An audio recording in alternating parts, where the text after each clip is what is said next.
Sejam bem-vindos a mais esse episódio do nosso podcast. Hoje é o episódio número 69 e hoje é um episódio que me traz muita felicidade para comentar com vocês, que é, na verdade, um tema importante, que foi o tema da tese de doutorado que eu concluí em 2016. Hoje a gente vai falar sobre o cálculo de ureter que não causa sintomas, que a gente chama de cálculo ureteral silencioso. É isso mesmo. Se você acha que a cólica renal é a pior coisa que pode acontecer de um cálculo no canal, saiba que não, existe o outro lado mais perigoso ainda da moeda, o cálculo ureteral que desceu para o ureter e não causou dor. Então, após a música de introdução, eu vou falar tudo sobre esse tema. Sejam mais uma vez muito bem-vindos.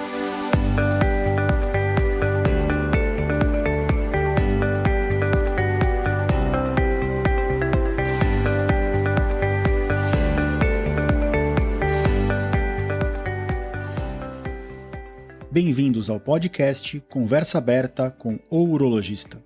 Meu nome é Giovanni Marchini, sou médico urologista formado pela Faculdade de Medicina da USP e serei o anfitrião desse show.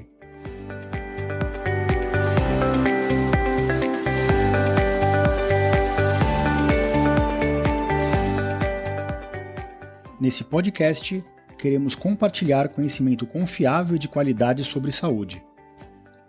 Com um formato único e inovador, e sempre com o foco no paciente, nós vamos esclarecer as suas dúvidas, trazendo todos os ângulos das situações vivenciadas no dia a dia da urologia.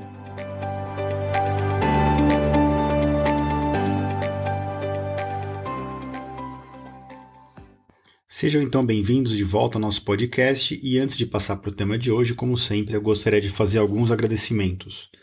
Primeiro, agradecer a Joyce Lizama pela indicação de um post meu do Instagram a uma conhecida dela.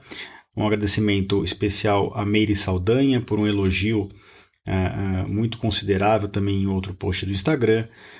E finalmente a Ana Paula de Souza, que também gostou de um outro post nosso específico sobre o tratamento avançado dos cálculos renais com a endurologia sem cortes, o tratamento pelo canal da urina. E também gostaria de agradecer a uma pessoa anônima que deixou uma nota 5 no podcast da Apple. Lembrando a todos aqui, se vocês ainda não acompanham o nosso podcast pelo podcast da Apple, se vocês puderem fazer isso, eu agradeço. É só você digitar a Conversa Aberta com o Urologista ou Urologista Giovanni. Vocês vão me achar no podcast da Apple ou no Spotify. E aí vocês podem clicar no botão de seguir. O podcast da Apple mudou um pouquinho, agora no canto superior direito vocês conseguem seguir por lá, e aí toda semana vocês recebem a indicação dos episódios novos. E no podcast da Apple especificamente você consegue deixar uma nota e deixar até o seu comentário lá. Lembrando também que eu deixo todos os episódios que eu publico nos podcasts da Apple, no Spotify, em todas as plataformas, eu deixo também embebido dentro do meu site, no www.urologista.com.br/podcast, e esse episódio aqui vai estar no /episódio 69. Lá no meu site eu também deixo a página aberta para comentários e tem bastante gente que participa. Eu agradeço mais uma vez a todos que têm nos ajudado nessa empreitada. Então vamos passar para o tema de hoje, Antes de falar do cálculo ureteral silencioso, que foi o motivo da minha tese de doutorado, eu vou falar um pouquinho para vocês sobre a cólica renal, Já que essa entidade que a gente vai comentar hoje é o oposto disso. O que gera a cólica renal? Que eu sempre falo para os meus pacientes, Então, quando uma pedra está quietinha dentro do rim, não obstruindo nenhum lugar, não está entupindo a saída do rim ou nenhum cálice dentro do rim, a pedra não costuma dar dor, por isso que a maior parte das pessoas que tem pedra no rim não tem sintomas importantes. Quando a pedra obstrui algum canal, algum lugar na via urinária, e o mais comum é de acontecer quando a pedra migra para o canal que liga o rim na bexiga, o ureter, aí sim, pela dificuldade de descida da urina, que está obstruída ali, não está impedida de passar pela pedrinha, essa urina aumenta a pressão dentro do rim, isso distende o rim, a cápsula do rim e a cápsula do ureter. Isso gera, por uma cascata de mediadores inflamatórios e de ativação de vias de dor, a famosa cólica renal. A cólica renal costuma ser uma dor unilateral, ou seja, de um lado só, costuma começar nas costas, mas pode irradiar para a parte da frente do abdômen. É uma dor que costuma vir em cólica, não é em pontada ou em queimação. Ela vem em salvas, né? A cólica renal ela vem muito intensa e de repente ela dá uma melhoradinha, depois logo lá na sequência ela vem intensa de novo. Não é uma dor que fica o dia inteiro, é uma dor que vem em salvas, né? Vem cólica, como o próprio nome diz. E uma dor que costuma vir associada com alguns outros sintomas ou sinais, né? Então, às vezes a urina escurece, isso é um sinal de hematúria, né? De um pouquinho de sangue na urina. É muito comum vir náusea ou vômitos juntos, né? A gente até usa esse parâmetro para tentar diferenciar uma cólica renal de uma dor lombar de outras origens. A cólica renal não costuma ir para a perna, é uma dor que fica no abdômen. Quando a dor irradia para a perna e piora com movimentação, sugere algo da parte neurológica da coluna ou osteomuscular. Então, essa é a cólica renal clássica, né? E nem todo paciente com cálculo renal, como eu disse, vai ter cólica renal. A prevalência de cálculos renais hoje chega a mais de 10, 12%, né? Os últimos dados populacionais americanos mostram uma prevalência de 8% nas mulheres, chega a um pouquinho mais de 12% nos homens. Em alguns lugares do mundo, essa prevalência já está chegando, como em alguns países da Europa, a quase 15% da população geral. Então é um dado muito importante, né? Uma a cada 5, 6 pessoas vai ter um episódio de cólica renal na vida. É um dado alarmante. E o que é então o cálculo ureteral? O cálculo ureteral é o cálculo que saiu do rim e está migrando para a bexiga. E o nosso ureter é um canal muito estreito, né? Ele é feito para passar líquido, para passar urina. Ele tem de 2 a 3 até 4, estourando 5 milímetros de diâmetro. Então menos de meio centímetro, né, de diâmetro. E esse canalzinho ele tem peristaltismo, que são contrações ritmadas em direção à bexiga, do rim em direção à bexiga.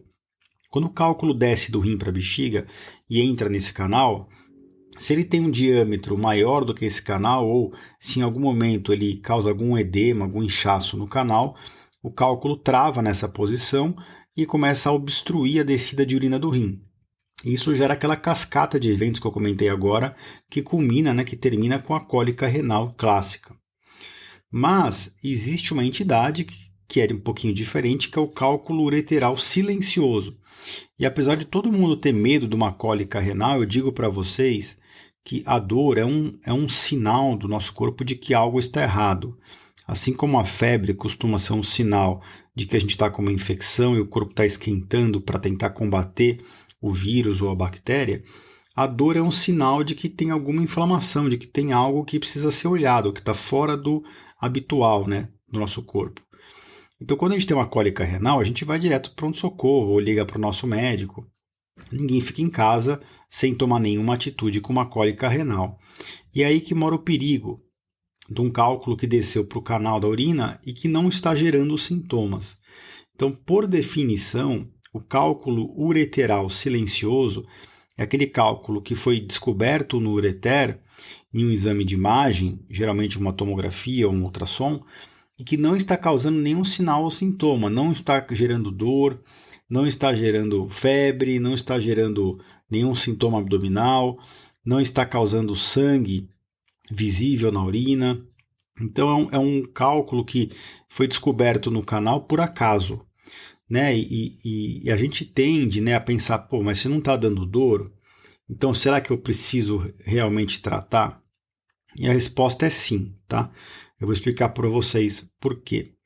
A gente tem que lembrar que quando um cálculo desce para o canal e obstrui o rim, em geral, alguns estudos em animais, né, mostram que depois de 6 semanas de obstrução desse canal, o cálculo começa, a obstrução começa a oferecer risco de perda de função desse órgão, desse rim. O rim que está obstruído de forma crônica, depois de 4 a 6 semanas, então, do ponto de vista prático, um mês e meio que está ali com dificuldade de drenagem da urina, o rim começa lentamente a ter uma perda das suas células, o rim começa lentamente, literalmente, a morrer, tá? E é lógico, os estudos em animais que deram essa data limite de 4 a 6 semanas, são estudos em que o canalzinho, o ureter dos animais, eles eram amarrados, então era uma obstrução 100% completa do ureter. Um pouco diferente do que a gente vê nos seres humanos, né?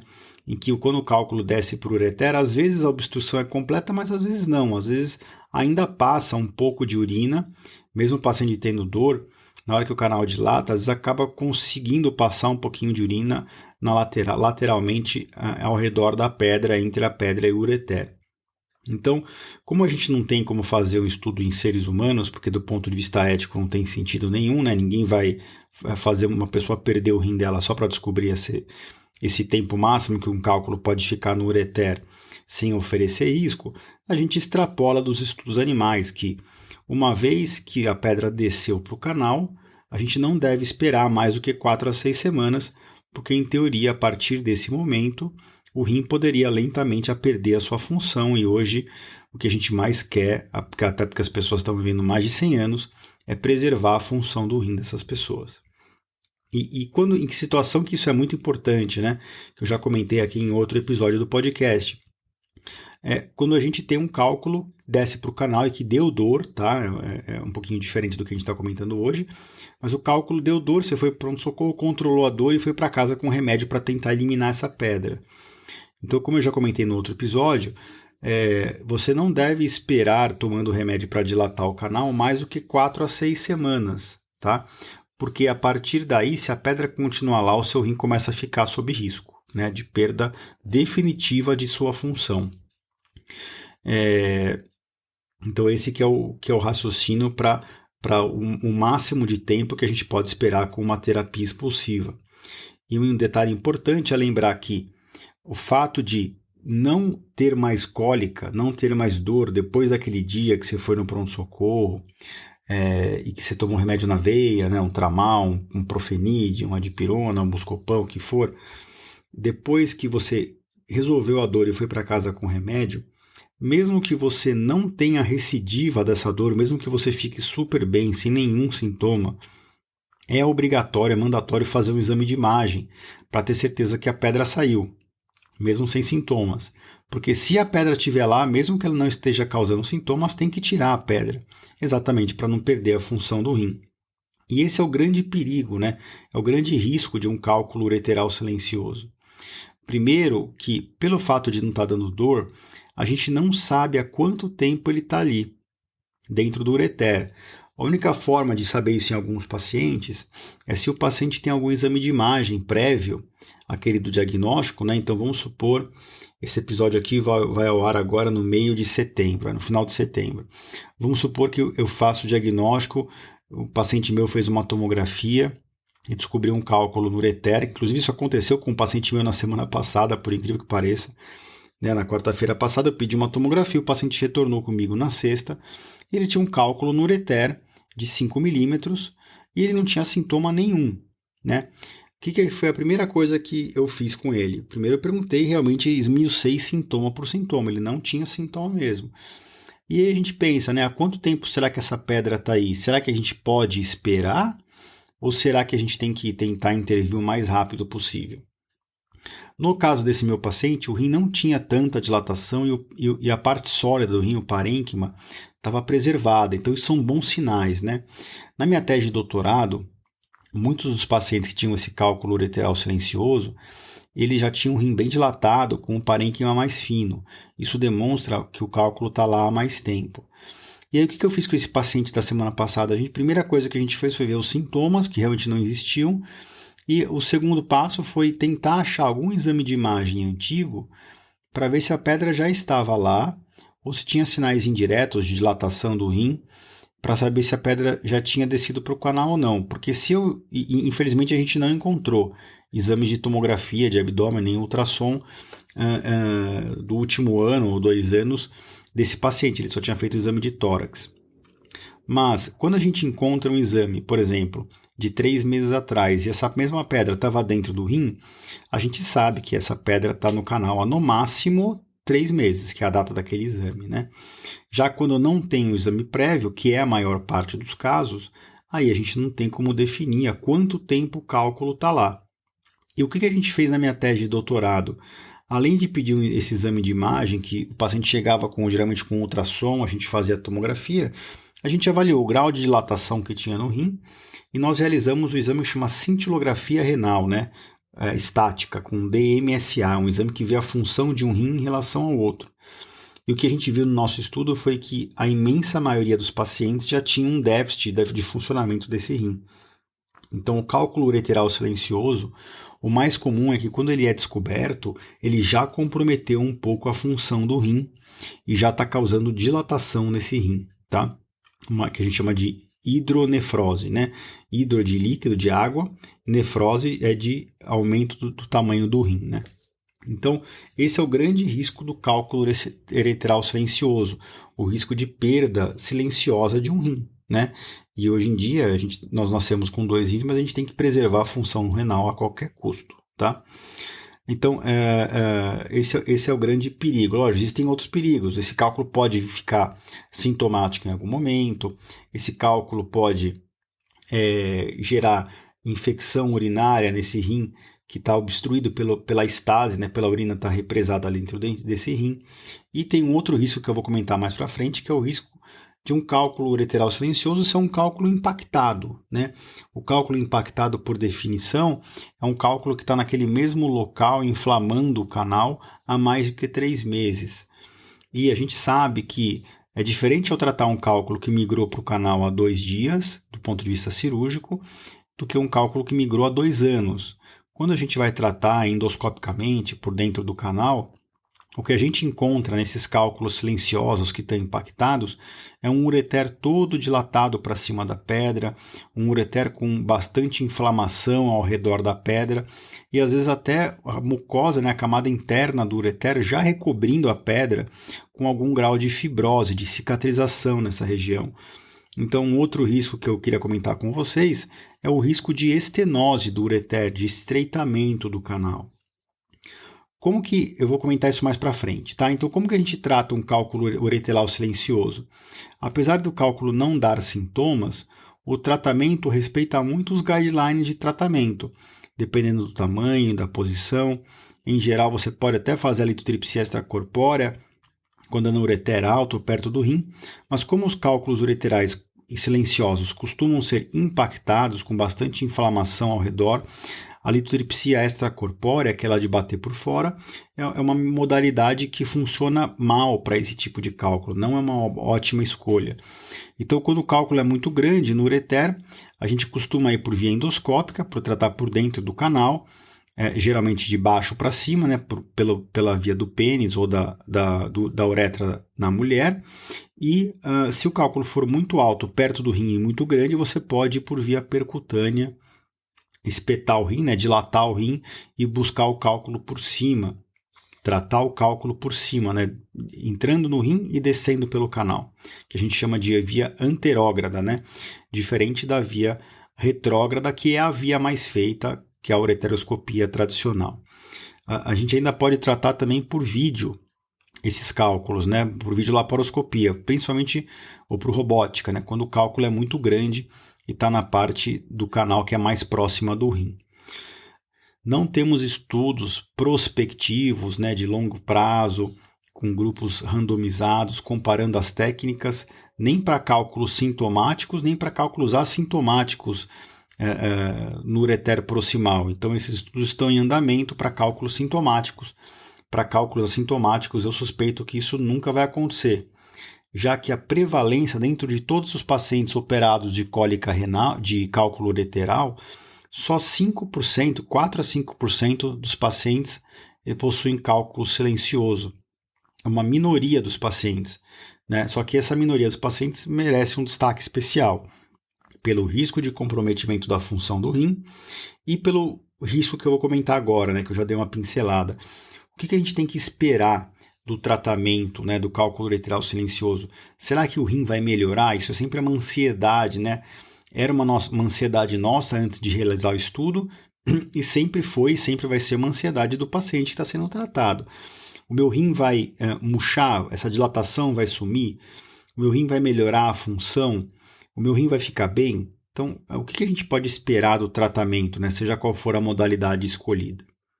E no meu estudo, a maior parte dos pacientes foi tratado por via endoscópica retrógrada pela ureteroscopia rígida e flexível. Então, o que a gente identificou? Em primeiro lugar, a dilatação do rim. A dilatação costuma melhorar sim, tá? O rim, não quer dizer que o rim vai voltar 100% ao formato original dele, né? O rim, uma vez que ele fica dilatado internamente, né, a via urinária fica dilatada há muito tempo, ela ganha um pouco de elasticidade, e mesmo que você tire a obstrução que levou o rim a ficar dessa forma, depois de bastante tempo, mesmo que você tire a obstrução, o rim continua um pouquinho dilatado, tá? Então, primeiro ponto, a dilatação vai melhorar? Em geral, sim. Se a dilatação não melhorar nada, pode ser que tenha alguma coisa errada com o canal, né? Não quer dizer que tem pedra residual nada, mas que o canal pode estar tendo dificuldade de drenagem. Segundo ponto, a chance de sucesso da cirurgia é a mesma de um cálculo sintomático que está causando cólica? Sim. A resposta é sim. Então, o tratamento é eficaz e eficiente em ambos os cálculos, tanto no que causou o sintoma quanto no silencioso. Então, a taxa livre de cálculo, a chance de ficar livre do cálculo em si é muito parecida com os procedimentos de cálculo não silenciosos, né? Então, para cálculos de ureter proximal, no ureter alto, é mais de 80% de sucesso. Da metade para baixo do canal, a taxa de sucesso com um único procedimento sobe para mais de 95%. Tá? E esses números são iguais ao cálculo que causou dor. O meu rim vai melhorar? E aqui é um ponto importante, né? Se eu faço aquela cintilografia que gera aquele número de função renal, compara um rim em relação ao outro, num paciente que está com um cálculo descendo no canal e está com dor, né, que é o mais comum, o que esse exame de cintilografia vai mostrar? Vai mostrar um déficit de funcionamento desse rim. Porque mesmo que o rim não tenha perdido a sua função definitivamente, na fase aguda, quando a pedra desce, o rim ele lentamente para de funcionar porque ele percebe que ele está obstruído.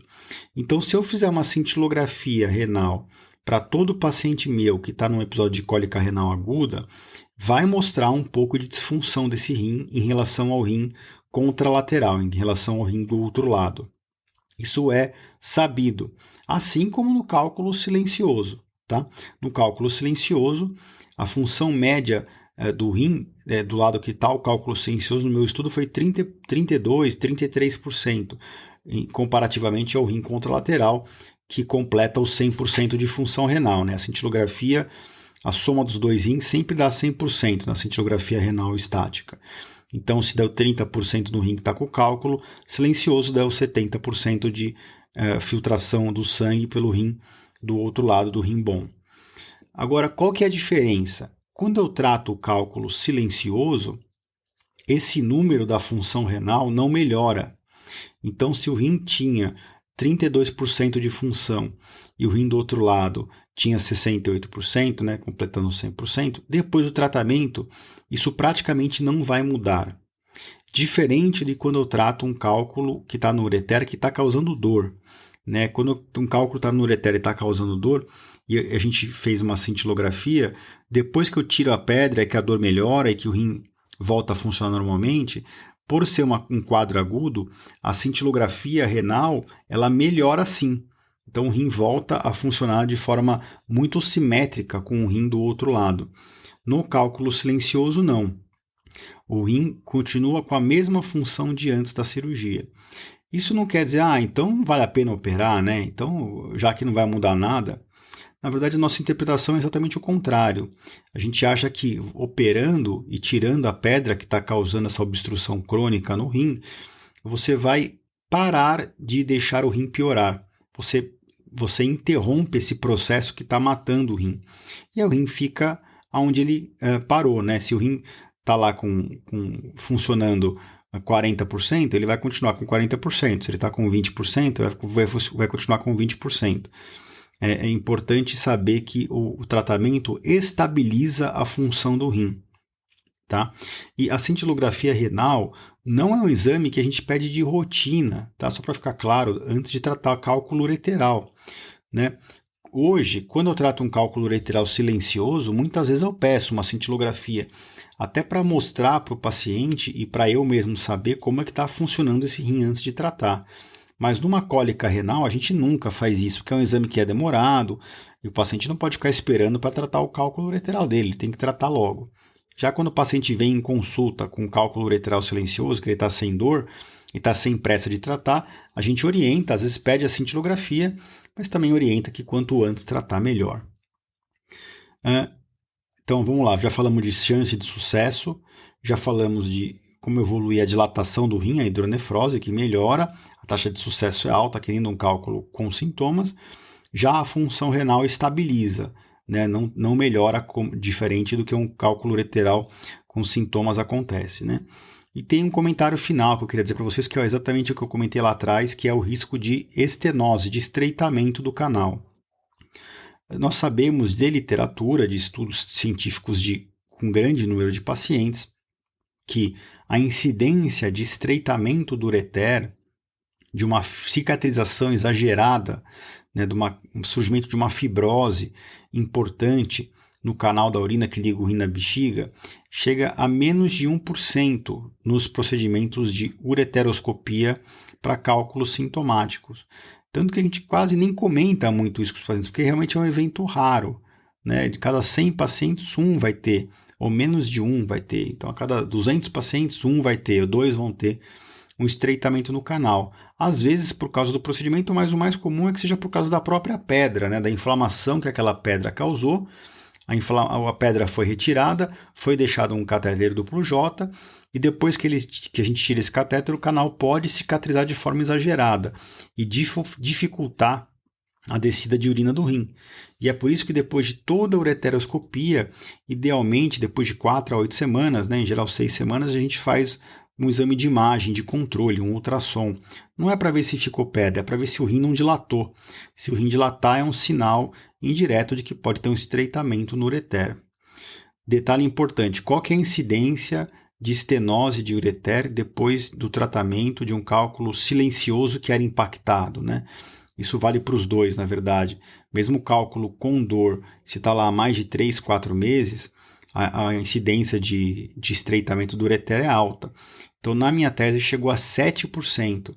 Então, quase 1 em cada 10 pacientes operados tinham uma cicatrização bem exagerada naquela região onde era a pedra, porque a pedra estava lá há muito tempo, então causou uma reação inflamatória muito grande naquela região onde a pedra ficou, e mesmo depois que a gente tirou a pedra, tirou o duplo J, o rim volta a estreitar o canal, né? E aí dificulta a descida de urina do rim.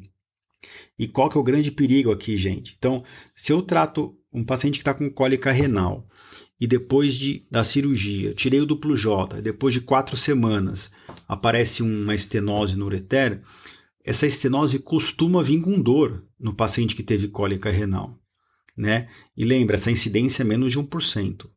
Já no paciente que foi tratado de um cálculo ureteral assintomático, silencioso, essa estenose, que tem um risco de até 7% de acontecer, ela vem também silenciosa. Então, é uma população que, quando a gente trata no pós-operatório, a gente tem que ter um cuidado especial nos exames de imagem. Eu não costumo fazer só ultrassom. Quando eu trato um cálculo ureteral silencioso, no pós-operatório, eu costumo pedir, como exames de controle, pelo menos um exame de tomografia com contraste, no qual eu consigo avaliar de forma indireta a função do rim, ou seja, se o rim captou bem o contraste e jogou bem de forma simétrica com o outro lado o contraste, e a gente consegue contrastar o canal, né, com esse contraste para ver se não está com nenhuma dificuldade de drenagem desse ureter. Então, esses são os detalhes do acompanhamento após a cirurgia, né? Então, no cálculo ureteral silencioso, não basta tratar, tem que tratar, mas tem que acompanhar mais de perto ainda do que a gente já acompanha o paciente que teve uma cólica renal, tá? Eu vou deixar dentro do meu site e nas plataformas também de podcast, algumas o link fica ativo, outras não, um link para o trabalho da minha tese, no artigo, pelo menos o resumo do artigo, né, que fica no PubMed. Eu vou deixar esse link disponível para vocês dentro das plataformas aí de podcast. Se vocês tiverem dúvidas a respeito desse tema, a gente fica à disposição para responder. É um tema um pouquinho menos comentado, né? Todo mundo fala de cólica renal, mas eu não podia deixar de falar sobre essa entidade que é o cálculo ureteral assintomático ou silencioso, que é o outro lado da moeda e, por incrível que pareça, apesar de não dar dor, é um lado mais perigoso da moeda. Gostaria mais de uma vez de agradecer a todos que têm interagido com a gente nas redes sociais, nas plataformas do podcast, dentro do meu site, nos comentários. Se esse episódio foi de valor para vocês, compartilhem, curtam, compartilhem com quem vocês acham que vai ter benefício em ouvir o nosso podcast. Nós tratamos de cálculos renais aqui no podcast, mas de vários e diversos temas, próstata, urologia feminina, urologia infantil, e é por vocês que a gente está aqui. A ideia é transformar vocês em pessoas cada vez mais educadas e mais conscientes da sua própria saúde, para que vocês consigam tomar decisões mais embasadas e mais conscientes durante o tratamento de vocês mesmos ou então de familiares ou pessoas conhecidas. Mais uma vez eu gostaria de agradecer e queria dizer para vocês que tem vários episódios interessantes alinhados. Nas próximas semanas eu também vou reformular aqui no meu podcast uma das lives que eu fiz recentemente com a doutora Ana Priscila Soja e junto com a Shirley, né, que é uma empoderadora e engajadora de mulheres aí, que faz um trabalho bem legal nas redes sociais. A gente fez uma live muito interessante sobre saúde óssea, menopausa e cálculos renais, e eu vou trazer essa live, pelo menos o áudio dela, né, na íntegra aqui no podcast para vocês ouvirem nas próximas semanas. Um grande abraço a todos e nos encontramos por aqui na semana seguinte. Grande abraço.